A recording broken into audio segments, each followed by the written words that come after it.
Welcome to Radio Poland. I'm Slawek Szefs. My guest in the studio today is, how do I put this? Polish-born, Swedish-raised, US-educated, UK-anchored, film producer, and director, Marianna Bukowski. Thank you for accepting my invitation. You're here with a definite purpose, a definite mission. The title of it is simply Portrait of a Soldier. Full-length documentary about, the Warsaw Rising, but not only that. We'll get onto that in a moment. The immediate association that comes to mind when hearing this title, Portrait of a Soldier, is a male, a chivalrous male, preferably, right? Now, it turns out that this is a soft-spoken lady, but a very determined one. Could you tell us something more about your hero, the main character of this documentary? Yes, of course. Thank you very much for inviting me to tell more about the film. Yes, Wanda is really special. As you say, she actually herself really wants to be referred to as a soldier in terms of not having a male or female sort of bias. And Wanda is Wanda Traczyk-Stawska. Yes, and she so part of the title was actually to make it non-gender specific. To that there is a surprise in the sense that she is a soldier, that she fights with weapons, and yeah. So I wanted to highlight that angle. Absolutely. The Warsaw Rising is a tragic, bloody event in gloomy World War II history. Yes. Something, most Poles argue about, disagree till this very day, whether it was needed or not. It took a huge toll, a big sacrifice, 200,000 dead, 2/3 of them civilians.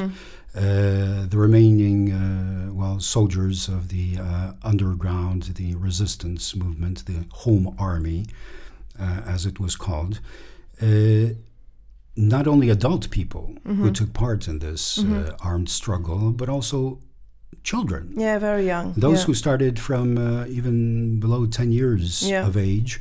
Watching this documentary, one cannot escape the impression that, Wanda, your main character, she was a child when she actually started participating in this.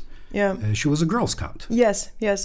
And I think a lot of the children during the occupation, they were raised because all of the schools were closed. The Scout movement took over a lot of the education, and within that you had to learn to read, write, history, learn Polish language.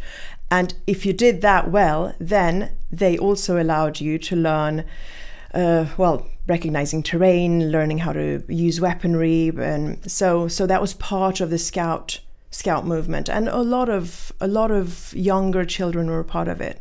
And Wanda, of course, had an inner need to physically fight back. This is something she mentioned on several occasions in the interviews, that this need to stand up and fight the Nazi German occupant came from a certain sense of helplessness, coupled with fear. Yes. She mentioned that, she was entrusted with certain assignments which carried the risk of even being killed. Yes. And she wanted to protect herself even during those missions, but there were no arms. No. One of the reasons why she was entrusted with this was that she could run fast. Yes. Yeah, she was very much a tomboy, and she looked up to her older brother, and she loved to play football, and she loved to run, and she was faster than a lot of her the boys that she played with when she was younger. So I think she had a lot of she has a lot of guts and fire in her. So yeah, so it made her He made her, as I said, the need to fight back, the seeing helpless people, and she felt that you are unable to defend yourself without arms. So this really developed into a really strong need for her. Yeah. What struck me also was the fact that although telling the story of, as I said, one of the most tragic events in Polish history, there was no hatred when she was speaking about the Nazis. It was something that she simply considered wrong, that these people were bad, but there was no hatred, like embedded hatred or something which is quite often characteristic and not without reason for people who have experienced the warriors in Poland, and especially those who took part in the Warsaw Rising of 1944. True, but I would say, because I've met quite a few combatants, veterans over the years, and I would say that I'm actually continuously surprised at how open to reconciliation they are, and how they look to the future, and how many of them, if not after the war, maybe travel to Germany for work or something, or they have grandchildren that studied in Germany. So I think in that sense, I think it's actually truly remarkable, because the atrocities that they experienced are truly beyond our ability to fully understand. I think we can read about it and we can talk about it, but unless we've lived through the occupation, it's very hard for us to fully grasp the horror that they lived through. And that's another reason for the Rising to start, is I think the occupation was so brutal that the need to actually fight back was imperative. Yes, it was. And I think it was just innate. It had to happen. So you mentioned that you had the opportunity of talking to several veterans, many veterans of the Warsaw Rising. Why your choice of Wanda Traczyk-Stawska? What made her so exceptional, standing out of the crowd? Yes. Well, she is really small crowd, though. Yes. But she's really special. When I met her, we instantly became friends. She loved to talk about the uprising, and I loved to listen. And she is unique in many ways. Because she was such a young girl, because she had such fire in her to fight in a way that I would say is more male. Most women were either liaison girls or nurses during the uprising. And she has a very sort of unique and interesting character.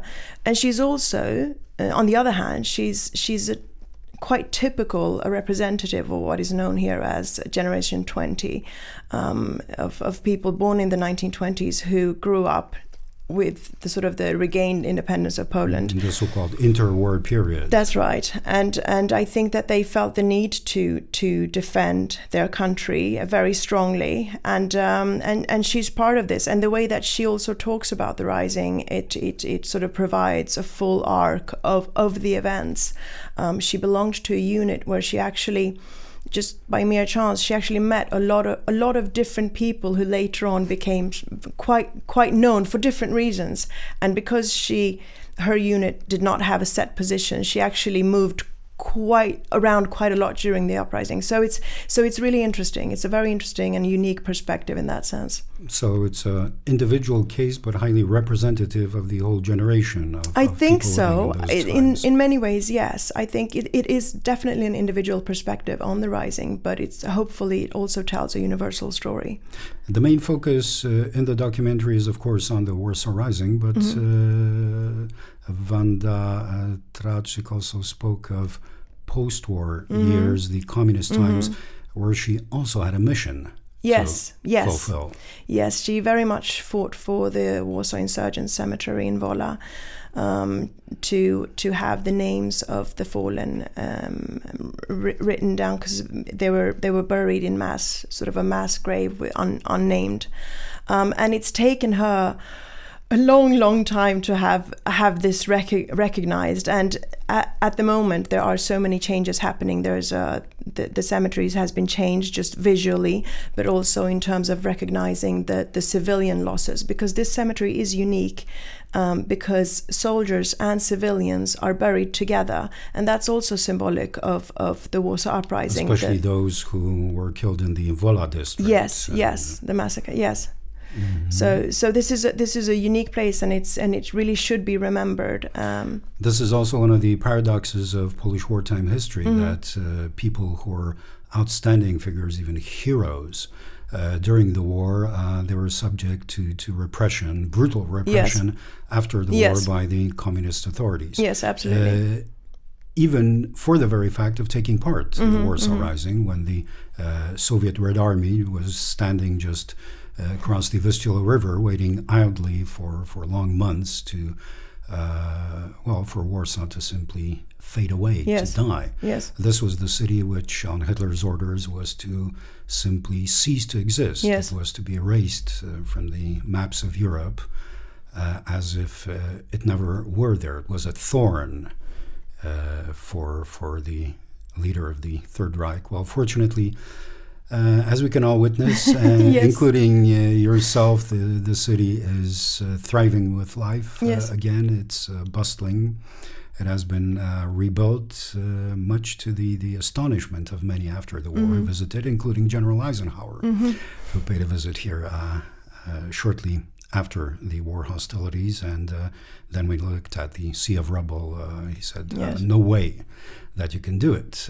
But Poles did it, Warsawians did it. We are a proud folk. Yes. But getting back to the movie, what do you think it would or could mean for non-Polish audiences? For Poles, most of these facts are quite well known.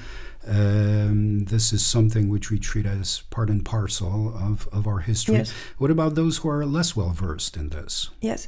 Well, one of my intentions with the film was to tell the story of the uprising for people that are both really familiar with it and for people that are not. I think because there is a personal connection with someone, if you really truly listen to someone's story, you build up a relationship with them, and you can.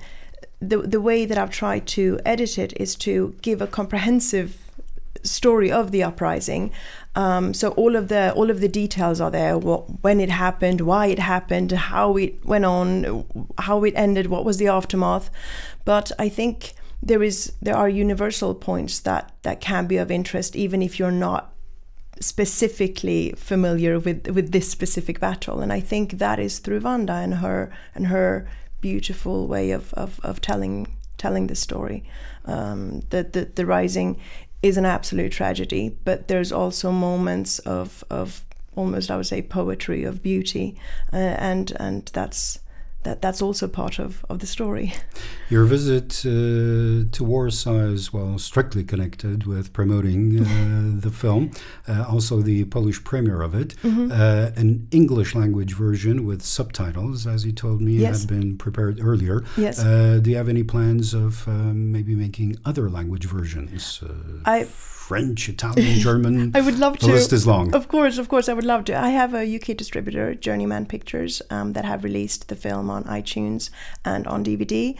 So it's available with English subtitles across the world. And then hopefully there will be interest from other countries. And of course, I would love for it to be seen more broadly. Yeah. And I strongly encourage all our listeners to see this documentary. It really is something very unique, believe me. Thank you very much. Thank you. My guest was Marianna Bukowski, film producer and director. Thank you. Thank you.